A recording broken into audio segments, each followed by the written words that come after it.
Shalom Bapak Ibu Saudara yang dikasih Tuhan. Sebelum kita memulai ibadah pada hari ini, saya mengucapkan selamat tahun baru 2021, The Year of Integrity. Mari kita dengarkan pengumuman berikut ini. Cool Pray and Worship akan diadakan setiap hari Kamis pukul 7.30 malam melalui aplikasi Zoom. Youth Service Online diadakan setiap hari Sabtu pukul 7.30 malam melalui aplikasi Zoom. Sunday Service Online untuk sementara waktu dilaksanakan melalui channel YouTube dan Zoom. Perjamuan Kudus akan dilaksanakan pada minggu kedua oleh Pendeta Isaac Moses dan minggu lainnya akan dilayani oleh Gembala Sidang kita, Pendeta Dr. Insinyur Niko Nyotar Harjo. Harap menyediakan roti dan anggur di rumah masing-masing. Untuk pelayanan pastoral, sementara waktu dilakukan melalui telepon dan WhatsApp. Untuk perpuluhan, misi, penginjilan, ucapan syukur, diakonia, dan lain-lain dapat ditransfer melalui rekening BCA berikut ini. Ibadah minggu hari ini akan dilayani oleh Bapak Pendeta Audi Rohadi, Gembala GBI House of Grace. Gembala dan seluruh jemaat GBMCC mengucapkan terima kasih atas pelayanannya. Mari kita dengarkan firman Tuhan yang luar biasa.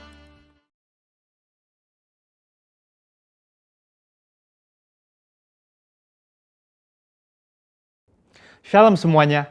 Tema edisi Voice of Pentecost hari ini adalah berjalan di dalam roh, belajar dari Filipus. Kita akan melihat contoh dan ciri-ciri orang yang hidup di dalam roh dari kehidupan Filipus yang mengalami pertumbuhan rohani oleh karena ketaatan dan kesetiaannya dalam mengikuti firman serta tuntunan Roh Kudus. Ciri pertama orang yang hidup di dalam roh adalah mereka penuh dengan hikmat. Filipus adalah salah seorang diaken yang diangkat untuk pelayanan meja. Salah satu syarat yang dibutuhkan untuk posisi tersebut adalah kepenuhan Roh Kudus, yang artinya Filipus hidup dalam kepenuhan roh pada saat itu. Hal ini penting bagi orang percaya karena orang yang dipenuhi Roh Kudus akan menjadi orang yang efektif di dalam pelayanan sesuai dengan kebutuhan yang ada. Ketika hikmat diperlukan, maka Roh Kudus akan mengaruniakan. Ketika keberanian diperlukan, hal itu pun akan disediakan. Ketika kuasa kesembuhan atau mengusir roh jahat diperlukan, maka kuasa itu juga akan dinyatakan. Ketika kita penuh dengan hikmat, Roh Kudus akan menuntun dan membimbing kita sehingga apapun yang kita perbuat akan dibuatnya berhasil dan sesuai dengan rencananya. Ciri kedua orang yang hidup di dalam roh adalah mereka memberitakan Injil dengan kuasa. Setelah Stefanus dirajam oleh orang-orang di Yerusalem, aniaya yang lebih luas mulai terjadi di kalangan murid-murid Tuhan Yesus. Dan banyak dari mereka yang melarikan diri keluar Yerusalem, termasuk Filipus. Kisah para Rasul 8 ayat 5 menceritakan bagaimana Filipus pergi ke suatu kota di Samaria untuk memberitakan Injil di sana. Saya percaya karena Filipus bergaul karib dengan Tuhan, dia terus merasakan dorongan dari Roh Kudus untuk memberitakan keselamatan bagi orang lain di setiap kesempatan yang ada.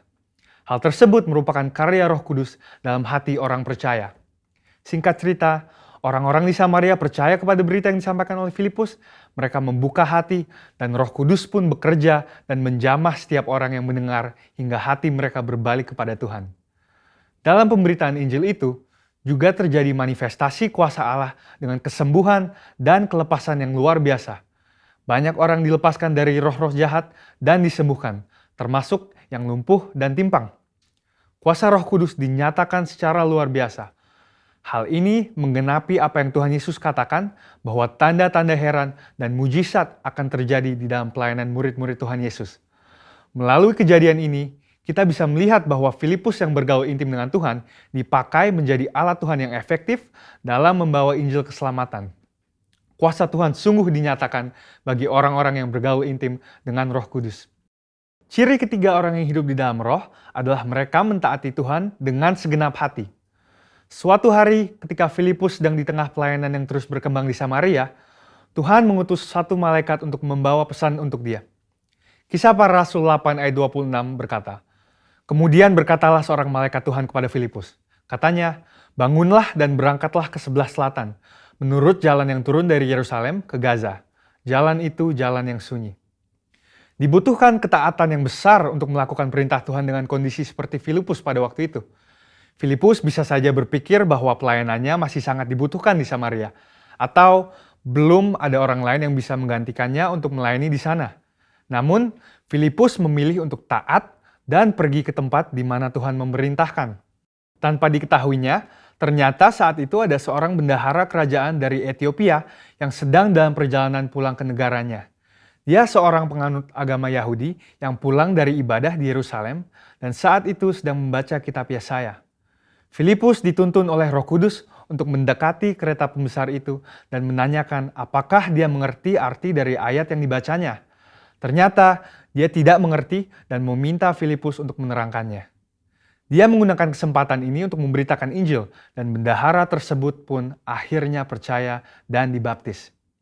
Ini adalah contoh bahwa seringkali Roh Kudus akan mendorong kita untuk melakukan hal-hal yang mungkin tidak bisa kita mengerti. Dan dalam situasi seperti ini yang dibutuhkan dari kita hanyalah ketaatan. Dan pada waktunya Tuhanlah yang akan menyatakan rencananya kepada kita, seperti dalam contoh kehidupan Filipus. Ciri keempat orang yang hidup di dalam roh adalah mereka membimbing keluarganya di dalam Tuhan. Bertahun-tahun kemudian, Rasul Paulus pergi untuk mengunjungi Filipus yang saat itu tinggal di Kaisarea. Kisah Para Rasul 21 ayat 8-9 menyebutkan bahwa dia mempunyai 4 anak yang mempunyai karunia untuk bernubuat. Mungkinkah kehidupan rohani dari anak-anak Filipus yang demikian timbul dari hubungan yang jauh dari Roh Kudus? Hal itu tidak mungkin. Anak-anak Filipus hidup intim dengan Tuhan dan mereka bertumbuh dalam kerohanian yang luar biasa. Mereka bertumbuh dalam aspek-aspek kerohanian yang lain seperti mengasihi Tuhan, hidup dalam kekudusan, dan pelayanan bagi gereja Tuhan dari bimbingan ayahnya yang hidup bergaul dengan Tuhan. Kesimpulannya adalah bahwa iman kita tidak akan berkembang dengan sehat jika kita tidak mengandalkan firman Tuhan dan Roh Kudus. Sebab kehidupan yang intim dengan Tuhan harus dibangun secara intensional dan harus disertai dengan disiplin rohani dan hati yang lembut sehingga orang lain pun bisa merasakan dampak dari kuasa Roh Kudus melalui kehidupan kita. Saudara, untuk penjelasan lebih lengkapnya dari tim teologi kami, jangan lupa buka link yang ada di atas atau scan QR Code yang tersedia. Salam integritas. Tuhan Yesus memberkati.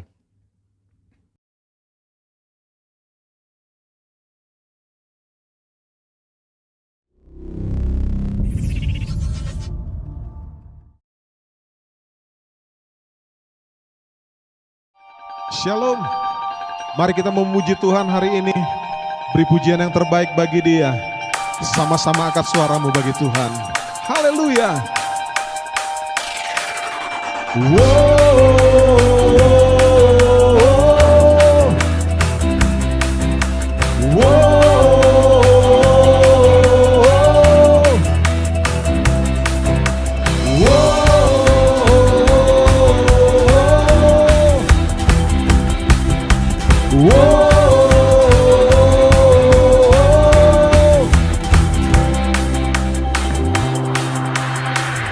Selangkah demi selangkah ku maju tiada lelah. Sekalipun ku berjalan dalam lembah kegelapan, ku tak takut, ku tak gentar, semua musuh gemetar. Katakan imanku, imanku tak perlu besar, cukup sebutir pun dahsyat, karena Dia yang bekerja, bukanlah kuat gagahku. Ku tak takut, ku tak gentar, semua musuh gemetar, semua musuh gemetar.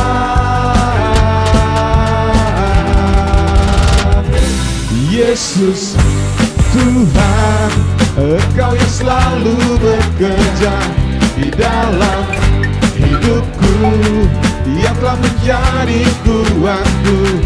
Sekarang aku selalu kan meninggikanku, kesetiaan-Mu besar di dalam.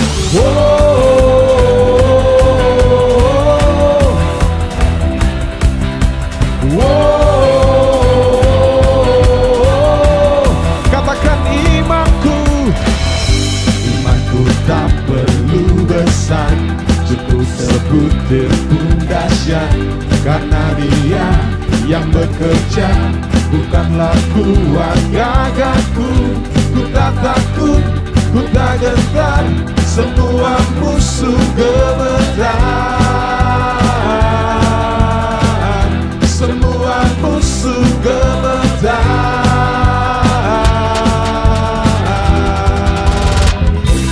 Yesus Tuhan, Engkau yang selalu bekerja di dalam hidupku, yang telah menjadi kuatku.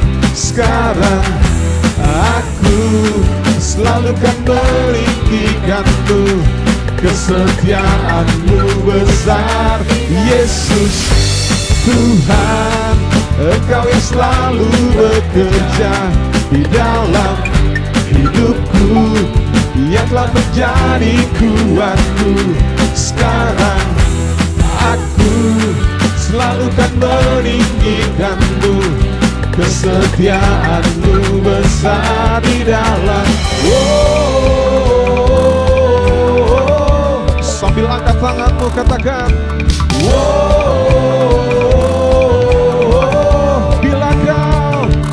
bila kau di sisiku, pada siapa ku takut, karena Kaulah perisai dan kuat. Bila kau di sisiku, pada siapa ku takut, karena Kaulah perisai dan kuat.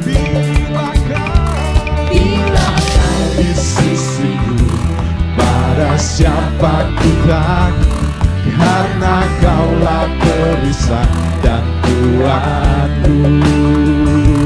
Bila kau di sisiku, pada siapa ku takut, karena Kaulah perisai dan kuatku. Yesus Tuhan, Engkau yang selalu bekerja di dalam hidupku, yang telah menjadi kuatku. Sekarang aku selalu kan meninggikanmu, kesetiaan-Mu besar. Yesus Tuhan, Engkau yang selalu bekerja di dalam hidupku, yang telah menjadi kuatku. Sekarang aku selalu kan meninggikanmu, kesetiaan-Mu besar di dalam. Kau besar di dalam. Kau besar di dalamku.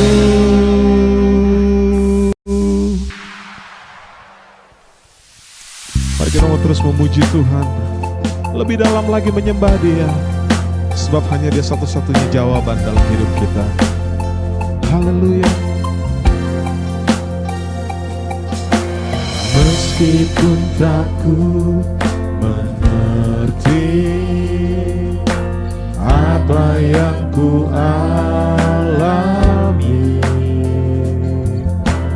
namun ku yakin Tuhan punya rancangan terbaik.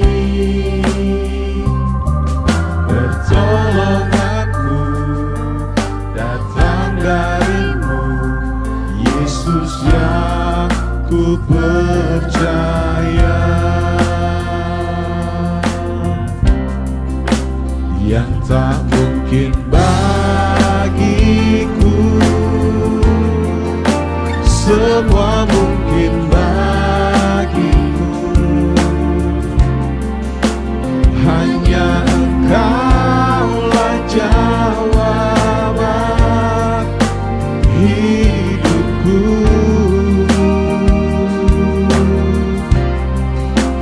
Yang tak pernah kulihat dan tak pernah kupikirkan,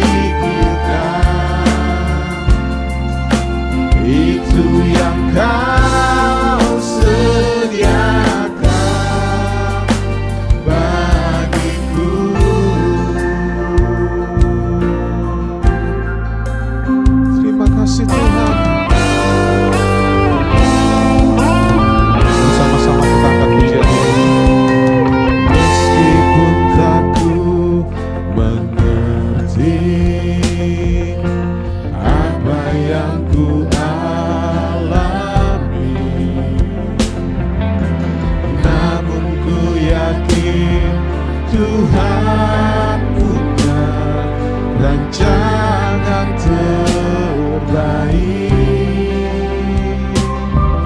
Pertolonganku datang darimu, Yesus yang ku percaya. Yang tak mungkin bagiku, semua mungkin bagimu. Hanya Engkaulah jawaban hidupku.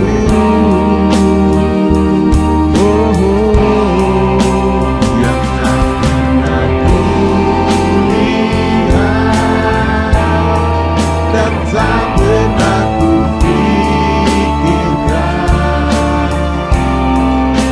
itu yang Kau sediakan bagiku.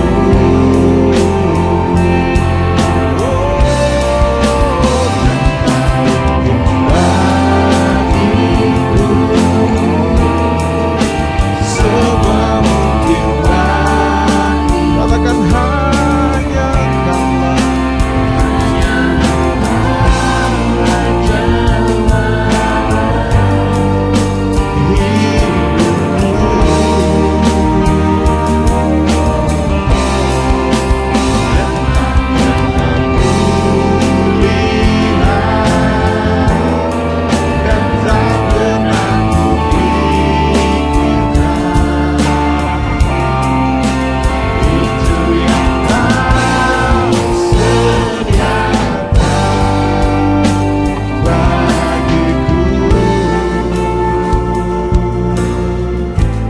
Terima kasih, Kau sudah beri yang terbaik dalam hidup kami, Tuhan. Haleluya. Sebab itu hati kami bersuka akan Engkau. Dan biarlah segala pujian, segala hormat kami naikkan hanya bagi Engkau, Raja kami. Haleluya. Segala pujian dan syukur bagimu, Allah yang mulia, kuduslah nama-Mu. Kaulah yang awal, yang akhir dari segalanya. Yesus, Kaulah pujian bagiku.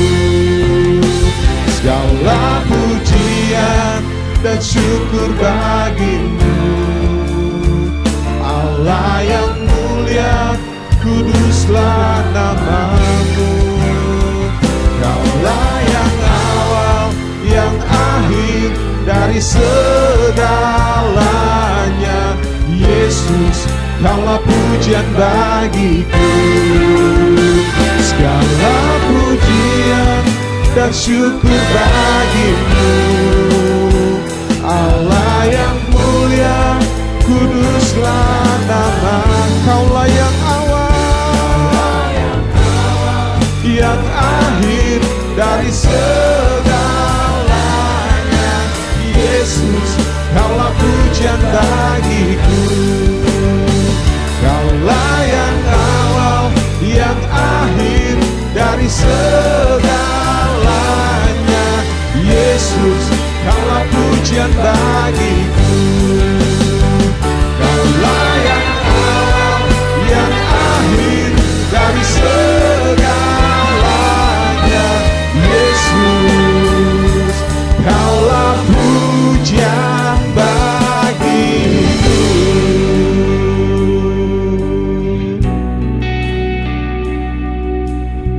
Haleluya. Hanya Engkau pujian kami, Tuhan. Hanya Engkau sembah kami, Yesus. Haleluya. Haleluya.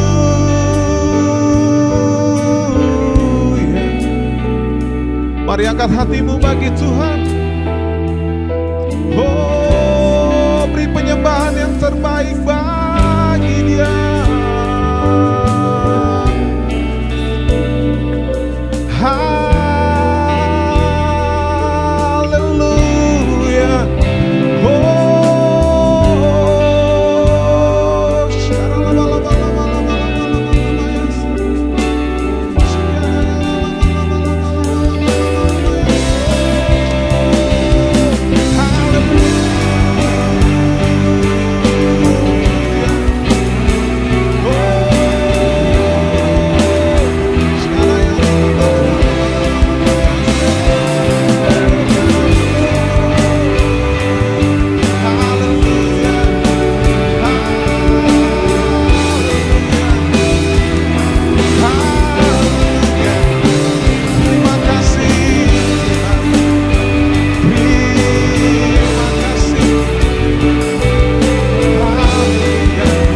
Shalom, selamat pagi jemaat Tuhan di GBI MCC Makassar.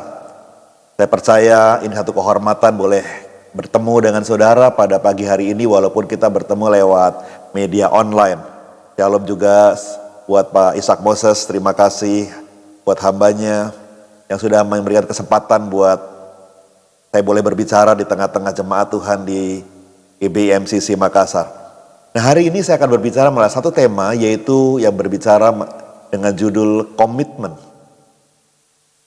Di tahun integritas ini, komitmen menjadi penting karena waktu kita berkomitmen untuk sesuatu, entah itu karakter kita, cara hidup kita, etika kita dalam bermasyarakat, itu akan membuat kita semakin hari menjadi semakin serupa dengan Tuhan Yesus. Tuhan Yesus sendiri adalah man of integrity, teladan kita dalam berintegritas. Komitmen kita untuk mengikuti perilaku dan teladan Tuhan Yesus itu akan membuat bukan saja kita mengalami perubahan hidup yang semakin merasakan berkat Tuhan, tapi juga orang-orang sekitar kita akan merasakan dampak positif daripada apa yang kita kerjakan. Untuk satu komitmen itu tidak mudah, saudara. Diperlukan satu perubahan yang sangat radikal. Waktu seorang anak muda berkomitmen untuk hidup kudus, maka secara radikal dia harus memutuskan untuk benar-benar sungguh-sungguh melakukan komitmennya, apapun resikonya dia harus dibayar. Melakukan komitmen itu gak mudah, saudara. Salah satu hal yang memakai kata komitmen itu adalah dalam satu pernikahan. Saudara. Seorang wanita dan seorang pria mengambil komitmen untuk menikah. Itu bukan urusan 1 bulan 2 bulan, tapi dia harus berkomitmen seumur hidup mereka dengan pilihan mereka dalam satu pernikahan, dan itu gak mudah. Akan ada tantangan, akan ada badai, tapi mereka mesti mengerjakan komitmennya berapapun harga yang harus dibayar. Makanya cukup banyak orang yang tidak berani untuk mengambil komitmen, saudara. Karena komitmen ini menghadapi konsekuensi yang cukup berat. Tapi saya percaya, waktu kita mengerjakan komitmen kita dengan sungguh-sungguh, Tuhan akan menuntun kita, Tuhan akan menolong kita, Tuhan akan menyertai kita, sehingga apapun yang harus kita hadapi, penyertaan Tuhan akan dahsyat. Nah, saudara kasih Tuhan, saya akan bacakan satu ayat dalam kitab Wahyu pasal yang ketiga, ayat yang ke-15. Ya. Kalau sudah bawa ada Alkitab, sudah bisa baca bersama-sama dengan saya. Wahyu pasal 3 ayat 15 berkata demikian. Aku tahu segala pekerjaanmu.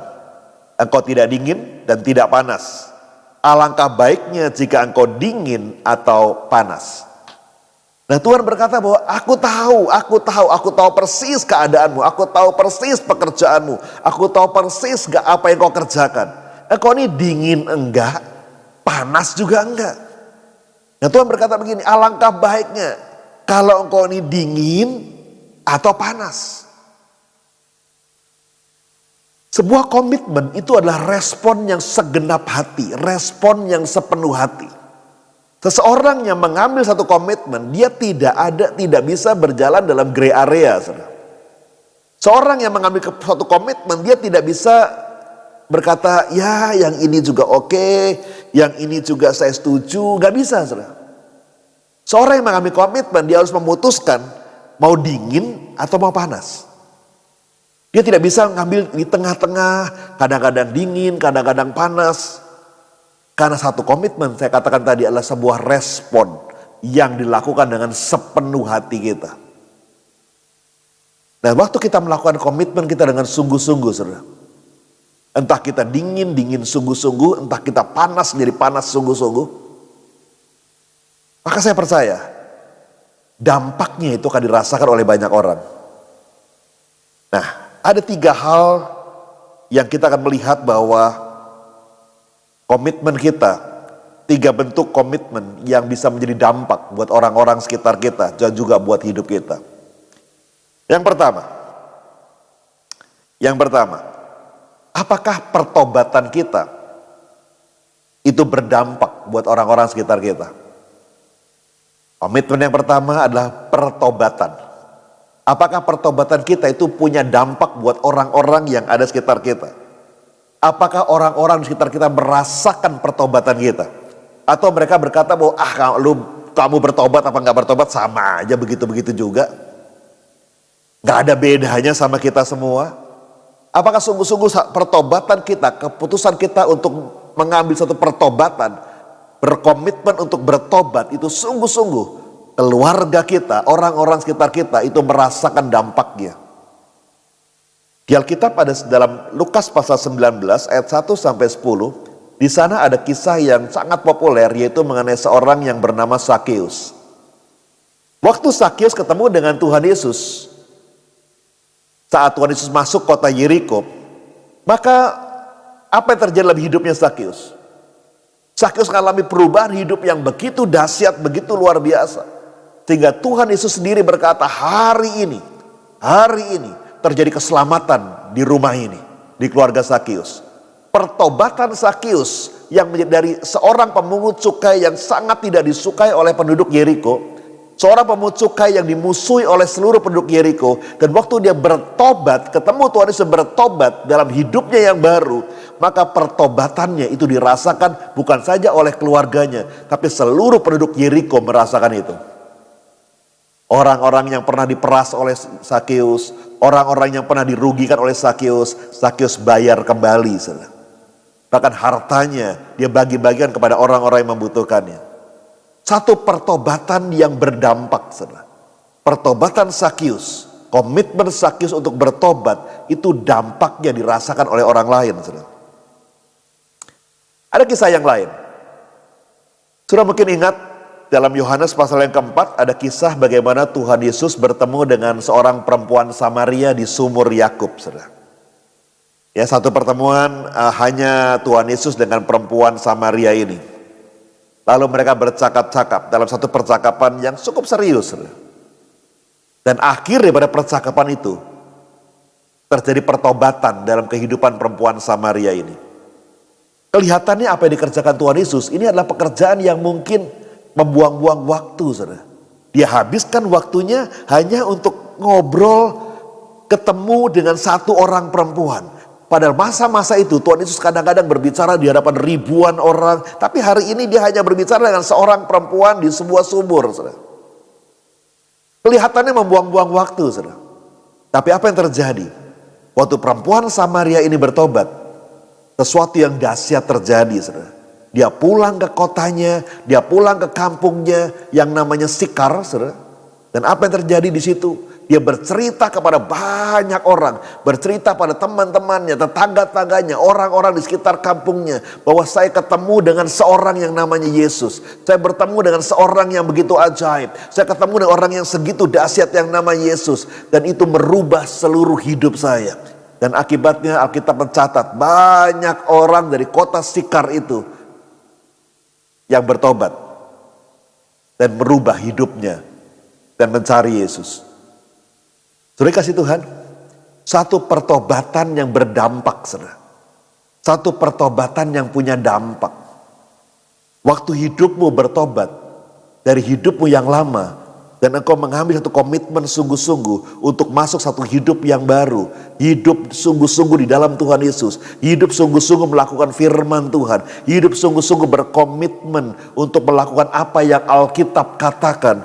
Maka saya mau bilang buat saudara, hidupmu itu akan memberikan dampak bukan hanya buat engkau dan keluargamu. Tapi hidupmu akan memberikan dampak buat orang-orang sekitarmu. Ya, pertanyaannya adalah, apakah hidupmu yang sudah bertobat, yang sudah menjadi orang Kristen, boleh dikenal oleh orang lain bahwa hidupmu berubah? Bahwa hidupmu berdampak? Apakah hidupmu sudah berdampak buat keluarga besarmu? Apakah hidupmu sudah berdampak buat teman-temanmu? Apakah hidupmu berdampak buat orang-orang sekitarmu? Dan orang-orang melihat engkau menjadi satu pribadi yang berbeda dengan yang lain. Terus saya ingat satu cerita, saudara. Waktu saya dulu masih kuliah, kebetulan saya diajak teman-teman kos, teman satu kos saudara saya untuk liburan ke kampungnya dia, saudara. Kampungnya dia di Jawa Tengah. Jadi oke, yuk ini liburan 2 minggu kami pergi. Ya biasa, gayanya gaya anak kuliah zaman dulu, saudara. Yang naik bus, kadang-kadang pindah ke angkutan, kadang-kadang numpang di truk dan lain sebagainya.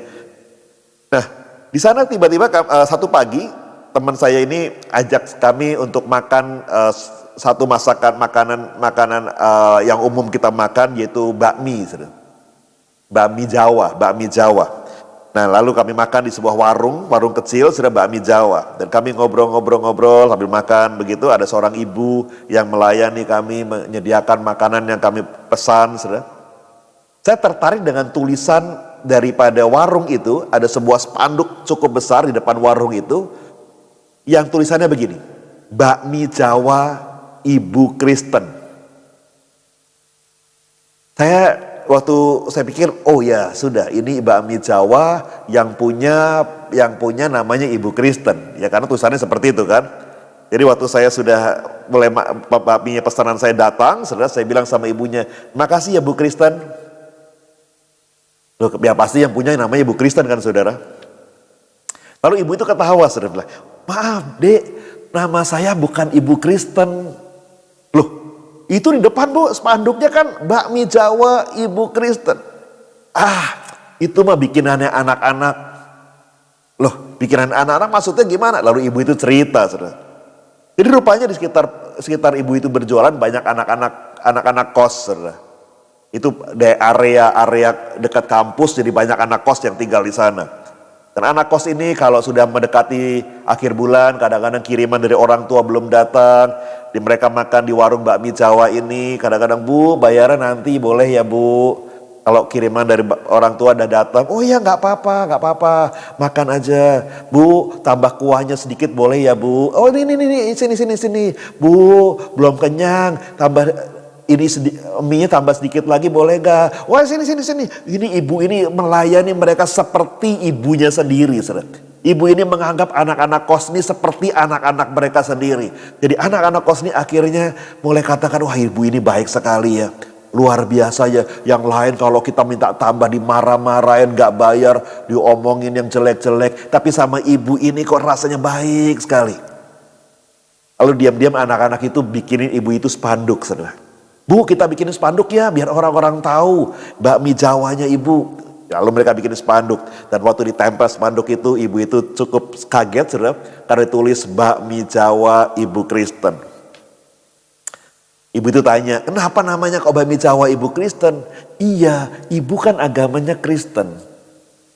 Dan ibu baik sekali, seperti ibu kami sendiri, bahkan lebih baik dari ibu kami sendiri. Makanya kami tulis di sini, Ibu Kristen. Padahal namanya bukan Ibu Kristen, saudara. Kehadiran seorang ibu, seorang Kristen yang menjual bakmi Jawa di kampung itu, saudara. Bahkan anak-anak yang tidak semuanya beragama Kristen, mereka melihat bahwa ibu ini pantas disebut Ibu Kristen. Karena kehidupannya sebagai orang Kristen berdampak buat mereka. Sekali lagi pertanyaannya hari ini buat saudara di poin yang pertama ini. Apakah hidup kekristenanmu berdampak buat orang-orang sekitarmu? Kalau hidup kekristenanmu yang penuh dengan komitmen, saya percaya orang-orang sekitarmu akan melihat dan mereka akan mengalami dampak yang hebat, dampak yang luar biasa daripada kehidupan saudara yang menjadi berkat buat mereka. Yang kedua, saudara, poin yang kedua, apalagi yang harus berdampak waktu kita mengambil komitmen? Persembahan yang berdampak, saudara. Waktu kita berkomitmen dengan persembahan kita, dengan bagaimana kita mengelola harta kita, maka itu akan juga berdampak buat orang-orang sekitar kita. Saudara ingat dalam Yohanes pasal yang ke-12 ayat 1 sampai 8, di sana ada kisah mengenai seorang perempuan yang bernama Maria. Saudara. Dan perempuan yang bernama Maria ini melakukan satu perbuatan yang sangat menarik, yang bukan hanya menarik buat orang-orang sekitarnya, tapi sungguh menarik buat Tuhan Yesus. Karena perempuan yang bernama Maria ini suatu ketika mengambil setengah kati minyak narwastu murni, dan dia coba meminyaki kaki Tuhan Yesus, menuangkan minyak itu di kaki Tuhan Yesus, dan membasuh kaki Tuhan Yesus dengan minyak narwastu yang murni harganya, dan dia ambil rambutnya, dan dia mengusapnya dengan rambutnya. Perbuatan ini menjadi sangat menarik buat Tuhan Yesus. Bukan hanya karena dia mengusap dengan rambutnya, tapi juga karena minyak narwastu yang dia tuang di kaki Tuhan Yesus. Ini bukan minyak murahan, saudara. Ini minyak yang mahal harganya, saudara. Ini minyak yang sangat mahal harganya, saudara. Saya pernah pergi ke Mesir, saudara. Dan setiap turis yang pergi ke Mesir selalu diajak untuk melihat pembuatan minyak wangi, saudara. Ya. Jadi kami masuk ke, ya mereka nyebutnya pabrik, tapi juga ada toko sebagai showroomnya buat minyak wangi yang mereka produksi, saudara. Saya nggak terlalu pinter, nggak terlalu ahli tentang minyak wangi, saudara ya. Jadi saya tidak terlalu ngerti banyak, tapi saya hanya lihat-lihat di situ. Wah, ibu-ibu yang sudah mulai repot sendiri, saudara. Wah, ini minyak wangi, wah ini minyak wangi ini, wah ini minyak wangi ini, wah. Saya bilang, wah ibu-ibu ini kok ada urusan minyak wangi, saudara. Rame sendiri, saudara. Sementara ibunya rame-rame, udah mulai matanya terbinar-binar melihat minyak wangi yang harganya agak miring menurut mereka, saudara. Kami yang bapak-bapak mulai kencengin doanya, saudara. Wah ini repot ini kalau ibu-ibu borong minyak wangi ini, saudara. Itu harganya nggak ada, menurut mereka miring, agak murah, tapi menurut kita, saudara, ini harganya sama sekali nggak murah, saudara. Saya mulai perhatikan, ada Mawar of Sharon, minyak mawar dari Sharon. Saya bilang nih ada di Alkitab nih minyak wangi model begini nih. Lihat lagi, ini dia nih, narwastu. Wow, ini yang dipegang oleh Maria nih untuk ngurapin kakinya Tuhan Yesus nih. Nah waktu saya perhatikan minyak narwastu itu, saudara, itu ada tulisan narwastu, lalu di bawahnya ada kurung, tulisan gini, minyak wangi raja-raja, saudara. Jadi rupanya, saudara, minyak narwastu itu bukan minyak sembarangan, saudara. Itu minyak wangi yang gak hanya dipakai di kalangan istana, saudara. Di kalangan raja-raja, saudara. Jadi harganya pun sangat mahal, saudara. Minyak wangi yang dituangkan Maria di kaki Tuhan Yesus, itu diperkirakan apa yang Yudas ukur, saudara. Yudas mulai mengukur bahwa itu mahal, mendingan minyaknya dijual, uangnya buat orang-orang miskin, buat diakonia. Karena minyak ini memang mahal sekali, saudara. Diperkirakan harga minyak itu kalau diukur pada zaman sekarang, itu nilainya kira-kira, saudara, senilai dengan upah 1 tahun bekerja, saudara. 350 dinar, upah 1 tahun bekerja, saudara. Jadi saudara bisa bayangkan ya, saudara bekerja 1 tahun, seluruh penghasilan saudara, yang masing-masing saudara pasti punya penghasilan yang berbeda-beda ya. Saudara hitung 1 tahun penghasilan saudara, itu semua diberikan minyak wangi dan itu dipakai untuk mencuci kaki Tuhan Yesus. Saudara, buat Yudas itu pemborosan. Wah, Yudas marah-marah. Ini gimana guru, ini apa-apaan nih guru, ini gak pantas, ini minyak mahal ini. Walaupun kadang-kadang kalau kita pakai logika, saudara ya, apa haknya Yudas marah-marah ya, saudara ya? Minyak wangi bukan minyak wanginya dia, yang punya juga Maria, uang-uangnya Maria, saudara. Kenapa Yudas yang ngomel, saudara? Tapi memang mahal, saudara. Memang mahal, yes, mahal, saudara. Apa yang dipersembahkan oleh Maria itu memang mahal, saudara. Tapi buat Maria, saudara, kenapa dia rela mempersembahkan begitu mahal?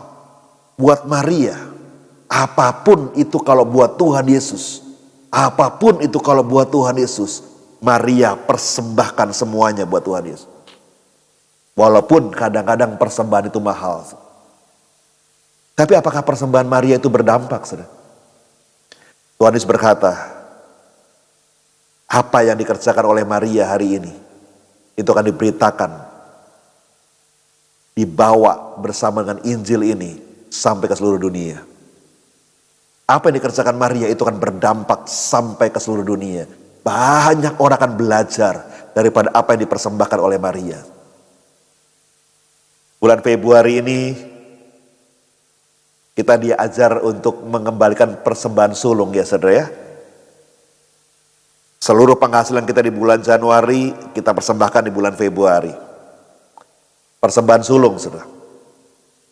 Berat enggak, saudara? Mahal enggak, saudara? Oh mahal, saudara. Mahal. Buat siapapun mahal. Mungkin yang penghasilannya orang yang tidak terlalu kaya, saudara, akan berkata, oh kamu kan kaya, enak. Tapi yang kaya terbalik, saudara, berkata, justru aku kaya ini ngasihnya banyak. Nah kamu yang kurang kaya, kan lebih enak cuma ngasih yang gak terlalu banyak. Tapi saya mau bilang buat saudara, entah buat yang kaya, entah buat yang biasa-biasa saja, yang kurang kaya, sama atau takarannya mahal, saudara. Tapi kita belajar, saudara. Buat Maria, kalau dia harus mempersembahkan sesuatu buat Tuhan Yesus, berapapun harganya, dia rela berikan, saudara. Maria gak pernah mau hitung-hitungan buat Tuhan Yesus. Maria begitu mengasihi Tuhan Yesus. Prinsipnya kalau itu yang buat Tuhan Yesus, apapun yang dia punya, dia serahkan semuanya. Itu Maria, saudara. Dan persembahan itu memberikan dampak buat banyak orang. Pertanyaannya buat poin kedua ini. Apakah persembahanmu sudah berdampak buat orang lain? Apakah persembahanmu bisa menjadi dampak buat orang-orang sekitar saudara? Apakah kalau engkau diberkati Tuhan, berkat itu menjadi dampak buat orang-orang yang ada di sekitar saudara? Oke, kita masuk poin yang ketiga, saudara ya. Yang ketiga, komitmen apa yang berdampak? Adalah komitmen kita dalam pelayanan kita, saudara. Mungkin saudara yang mendengarkan ibadah pagi hari ini, ada saudara yang sudah melayani Tuhan, tapi ada saudara yang berkata, oh saya belum melayani, saya kan jemaat biasa. Saudara, entah saudara jemaat biasa, entah saudara seorang pengerja, aktivis gereja, semua kita melayani Tuhan yang sama, saudara. Entah dalam pelayanan kita di gereja, entah pelayanan kita di marketplace, kita melayani Tuhan tidak terbatas hanya di gereja. Di mana-mana kita bisa melayani Tuhan. Doa-doa kita, pujian kita, penyembahan kita juga melayani Tuhan, saudara. Nah, apakah pelayanan kita itu berdampak buat orang-orang sekitar kita, saudara? Ada satu tokoh dalam Alkitab yang namanya Paulus. Paulus itu sangat populer di dalam Perjanjian Baru, saudara. Dan apa yang dikerjakan Paulus itu dahsyat, saudara. Paulus tidak pernah mengharapkan pujian daripada siapapun juga. Tapi apapun yang dikerjakan Paulus, dimanapun dia ada, entah dia di Filipi, entah dia di Efesus, entah dia di sekitar Makedonia, dimanapun Paulus berada, orang-orang di kota itu akan merasakan dampak daripada pelayanan Paulus yang begitu dahsyat, saudara. Saya ingat almarhum ayah saya, saudara. Saya tidak memuji-muji beliau, tapi saya mau cerita apa yang beliau kerjakan, saudara. Dan saya sebagai anaknya yang merasakan dampaknya, saudara. Almarhum ayah saya, dimanapun, karena beliau adalah dulu, beliau sudah meninggal tahun 2000-an, saudara. Waktu beliau masih hidup, beliau bekerja sebagai seorang dokter, saudara. Dan dimanapun beliau ditempatkan oleh pemerintah, saudara. Karena zaman dulu dokter itu kan tidak bisa pilih-pilih, saudara ya. Ditempatkan di kota-kota, sehingga kami dan keluarga itu hampir setahun, 2 tahun sekali pasti pindah kota, saudara. Saya pernah tinggal di Nusa Tenggara, di Pulau Flores, saya pernah tinggal 2-3 tahun di sana, saudara. Saya pernah tinggal di Bandung, saya pernah tinggal di Semarang, saya pernah tinggal di Surabaya, saya pernah tinggal di Puncak, Cipanas, Puncak Jakarta sana. Saya pernah tinggal di Bekasi. Saya pernah tinggal di mana-mana karena ayah saya ditempatkan ya kami semua pindah sana, semua pindah tempat ya kami pindah semua, saudara ya. Nah, dimanapun ayah saya ditempatkan oleh pemerintah, saudara, walaupun hanya untuk sekarang lebih sekitar 2 tahunan, tiap kali mesti pindah lagi, beliau selalu berpikir, di kota ini sudah ada gereja belum ya? Di kampung ini sudah ada gereja belum ya? Dan kalau itu belum ada, beliau akan berpikir gimana caranya bangun gereja. Sehingga dimanapun kami berada, papa tuh selalu mikir, ayo kita bangun gereja, kumpulin teman-teman, bangun gereja di sini, bangun gereja di situ, bangun gereja di sana. Jadi kemanapun dia pergi yang di pikirannya ini, udah ada gereja belum? Orang-orang Kristen beribadahnya kemana? Ada tempat beribadah enggak? Kita bangun gereja, saudara. Tapi suatu ketika saya melayani sebuah kota di Lampung, saudara, di daerah transmigrasi. Tidak terlalu jauh, hanya sekitar 2-3 jam dari Bandar Lampung, saudara. Saya ketemu dengan setelah selesai ibadah, ada seorang bapak menemui saya, saudara. Lalu dia tidak kenal sama saya juga nggak terlalu kenal sama dia, saudara. Tapi melihat nama saya, saudara. Lalu dia bilang gini, kamu itu anaknya bapak ini ya? Oh iya Pak, kok Bapak tahu? Tahu, dia bilang tahu. Bapak tahu persis. Sama Bapak tadi tebak-tebak, pasti ini anaknya, pasti ini anaknya. Karena gaya ngomongnya, namanya kok agak mirip, ini pasti anaknya. Memang kenapa Pak? Loh, gereja yang Bapak layani sekarang, gereja yang Bapak gembalakan sekarang, itu papamu yang bangun dulu. Oh ya, di situ juga ada sekolah, SD, SMP, SMA, itu papamu yang bangun. Yuk ke sana yuk, kunjungin, kamu lihat apa yang papamu bangun. Itu sekitar 15 tahun yang lalu. Saya bilang, jauh gak Pak? Gak jauh. Nanti kalau dari sini kita berangkat besok pagi-pagi, sore sampai kok. Saya bilang, waduh, berangkat pagi-pagi sore baru sampai, saudara. Berapa jam tuh Pak? Ya kalau cuacanya baik sekitar 9 jam sampai kok. Saya bilang, iya Pak, nanti lain kali aja deh Pak. Kalau enggak, kapan-kapan Bapak kirimin fotonya aja ya Pak ya. Karena besok siang saya udah mesti pulang ke Jakarta Pak. Tapi dia ingat, dan saya rasakan, dan saya waktu dengar itu saya sukacita, saudara. Oh, Papa pernah bangun gereja di daerah ini, di pedalaman Lampung, saudara. Dan Bapak ini yang sekarang menggembalakan di tempat itu, dan Bapak itu berkata bahwa tempat itu sekarang berdampak buat orang-orang sekitar, buat masyarakat sekitar, saudara. Saya berkata, wow Tuhan, terima kasih ya Tuhan. Terima kasih, saudara. Nah, saudara, pelayanan kita berdampak, saudara. Dan orang-orang sekitar kita merasakan berkat daripada pelayanan kita. Nah, pertanyaan buat poin yang ketiga adalah, apakah pelayananmu, entah engkau melayani di gereja, entah engkau melayani di marketplace, dimanapun engkau melayani, apakah pelayananmu itu berdampak buat orang-orang sekitar saudara? Waktu kau berkomitmen dengan pelayananmu yang sungguh-sungguh, sekecil apapun pelayananmu, itu pasti menghasilkan dampak yang luar biasa buat orang-orang sekitar saudara. 3,5 tahun Tuhan Yesus melayani di dunia ini. Dia hanya mengunjungi kota demi kota, rumah demi rumah. Tapi setiap kali Tuhan Yesus melayani di satu kota, melayani satu rumah, terjadi perubahan hidup di keluarga itu. Ada dampak yang dahsyat di kota itu. Ada dampak yang luar biasa di sekitar tempat di mana Tuhan Yesus berkhotbah, Tuhan Yesus mengajar. Bahkan di tengah-tengah orang-orang yang tidak kenal Tuhan, orang-orang Farisi, orang-orang Saduki, di tengah-tengah orang-orang yang tidak mengenal siapa dia. Tapi waktu Tuhan Yesus berbicara, dampaknya dirasakan oleh banyak orang. Apakah pelayananmu berdampak buat orang-orang sekitar saudara? Saya ingat seorang bapak, saudara. Saya pernah ketemu dengan seorang bapak, dia bawa tas, kemana-mana dia bawa tas itu. Lalu waktu saya ketemu dia, kami sedang ngobrol-ngobrol dengan beberapa teman yang lain. Bapak itu tiba-tiba gabung untuk ngobrol, lalu tengah-tengah itu dia tiba-tiba ngomong, kamu udah punya buku ini belum? Saya bilang, oh udah Pak, buku itu bagus loh Pak. Iya, saya tahu itu bagus. Kamu udah punya ya? Oh sudah, kalau yang lain udah punya belum? Udah punya belum? Ada 2 teman saya bilang, oh belum Pak, buku bagus ya? Oke, tenang. Dia buka tasnya, dia ambil 2 kopi daripada buku itu. Nih, ini buat kamu, ini buat kamu. Dikasih pada teman saya yang belum punya, baca buku itu ya. Bapak itu lalu bilang begini, Bapak ini kalau suruh khotbah gak bisa. Bapak ini kalau suruh nginjil gak berani. Tapi Bapak punya banyak buku, Bapak bagi-bagi aja buku. Biar orang baca sendiri bukunya. Dan mudah-mudahan dia bertobat, terima Tuhan Yesus. Itu pelayanan Bapak itu, saudara. Dia hanya bagi-bagi kaset, dia bagi-bagi CD, dia bagi-bagi buku. Dan dia berharap biar buku itu yang berkhotbah kepada orang itu.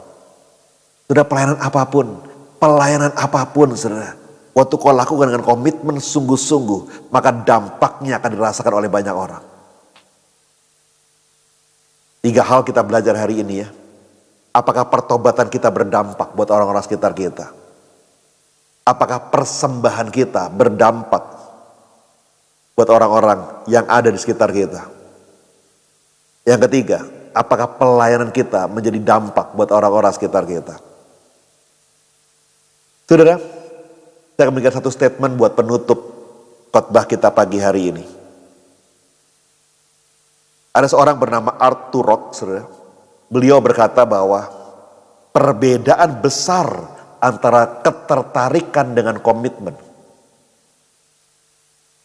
Banyak orang tertarik, oh saya tertarik melayani jadi singer, tertarik melayani jadi guru, saya tertarik melayani di marketplace. Tapi ada beda besar antara ketertarikan dengan komitmen. Ketertarikan adalah satu kesempatan di mana Anda mengerjakan sesuatu hanya selama keadaan memungkinkan, keadaan mengizinkan. Tapi jika keadaan sudah tidak mengizinkan, Anda akan meninggalkannya. Jadi ketertarikan adalah seorang yang mengerjakan sesuatu hanya karena situasi memungkinkan, keadaannya cocok buat dia, situasinya cocok buat dia. Tapi waktu situasinya kurang cocok buat dia, mungkin dia sedikit tersinggung, maka dia akan tinggalkan pelayanan itu. Tapi komitmen, seorang yang berkomitmen terhadap sesuatu pekerjaan, pelayanan, dia tidak akan menerima alasan apapun. Dan dia akan tetap kerjakan itu sampai mengalami keberhasilan.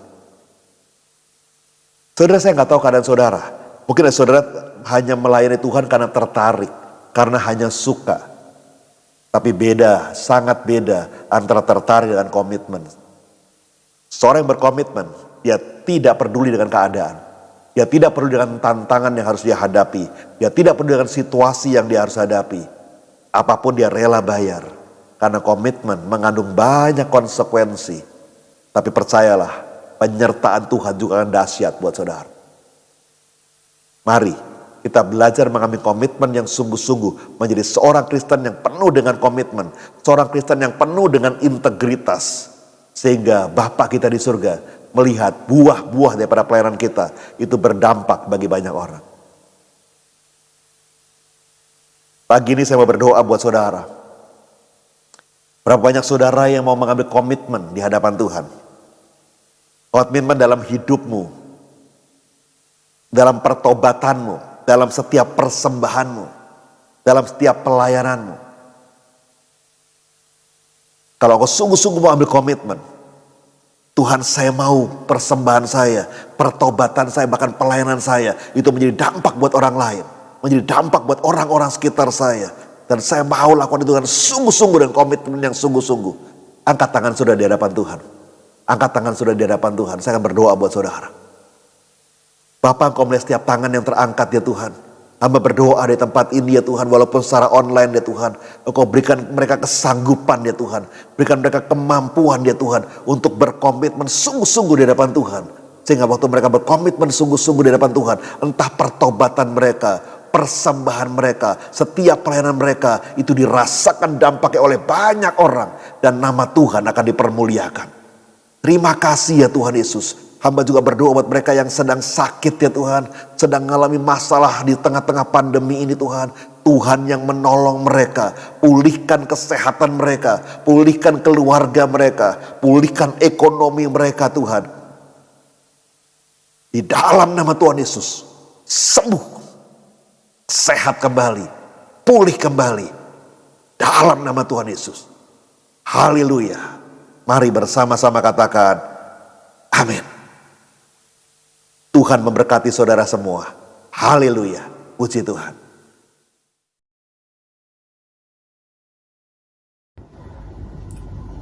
Orang yang duduk dalam lindungan yang maha tinggi dan bermalam dalam naungan yang maha kuasa akan berkata kepada Tuhan, tempat perlindunganku dan kubu pertahananku, Allahku yang kupercayai. Sungguh dialah yang akan melepaskan engkau dari jerat menangkap burung, dari penyakit sampar yang busuk.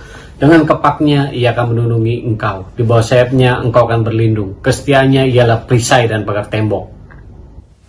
Engkau tak usah takut terhadap kedahsyatan malam, terhadap panah yang terbang di waktu siang, terhadap penyakit sampar yang berjalan di dalam gelap, terhadap penyakit menular yang mengamuk di waktu petang.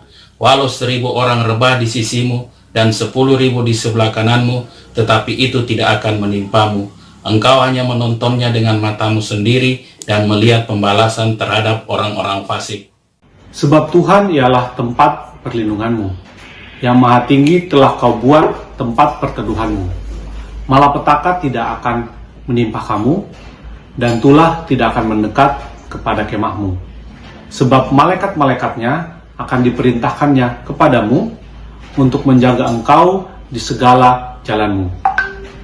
Mereka akan menatang engkau di atas tangannya, supaya kakimu jangan teratuk kepada batu. Singa dan ular tedung akan kau langkahi, engkau akan menginjak anak singa dan ular naga. Sungguh, hatinya melekat kepadaku, maka aku akan meluputkannya. Aku akan membentenginya, sebab ia mengenal namaku. Bila ia berseru kepadaku, aku akan menjawab. Aku akan menyertai dia dalam kesesakan. Aku akan meluputkannya dan memuliakannya. Dengan panjang umur akan kukenyangkan dia, dan akan kuperlihatkan kepadanya keselamatan daripadaku. Mari kita deklarasikan Pentakosta ketiga. 1. Pentakosta ketiga adalah pencurahan Roh Kudus yang dahsyat di zaman now, melebihi yang terjadi di Azusa Street. 2. Pentakosta ketiga akan mengakibatkan penuaian jiwa yang terbesar dan yang terakhir sebelum Tuhan Yesus datang kembali. 3. Pentakosta ketiga akan membangkitkan generasi Yeremia, yaitu anak-anak muda yang dipenuhi Roh Kudus, cinta mati-matian kepada Tuhan Yesus, tidak kompromi terhadap dosa, dan akan bergerak untuk memenangkan jiwa. 4. Pentakosta ketiga lahir di Indonesia yang bergerak ke bangsa-bangsa. Gerakan ini dari timur ke barat dan akan kembali ke Yerusalem. 5. Pentakosta ketiga akan memberikan kuasa untuk menyelesaikan amanat agung, dan setelah itu Tuhan Yesus datang kembali. Mari kita akhiri ibadah pada hari ini. Mari angkat tangan dan terimalah berkat Tuhan. Tuhan menyertai engkau dan melindungi engkau. Tuhan menyinari wajahnya dan beri engkau kasih karunia. Tuhan mengadahkan wajahnya kepadamu dan memberi engkau damai sejahtera. Diberkatilah hidupmu, keluarga, usaha, pekerjaan, pendidikan. Engkau berhasil, engkau naik. Dan engkau melihat pembelaan Tuhan Yesus sempurna nyata. Kiranya berkat berlimpah dari Allah Bapa, kasih Tuhan Yesus, kuasa Roh Kudus menyertai kita semua. Saat ini lagi sampai Maranatha. Yesus datang menjemput semua orang percaya. Bahkan kekal selama-lamanya. Dalam nama Tuhan Yesus Kristus. Haleluya. Amin. Salam miracle buat Bapak Ibu Saudara.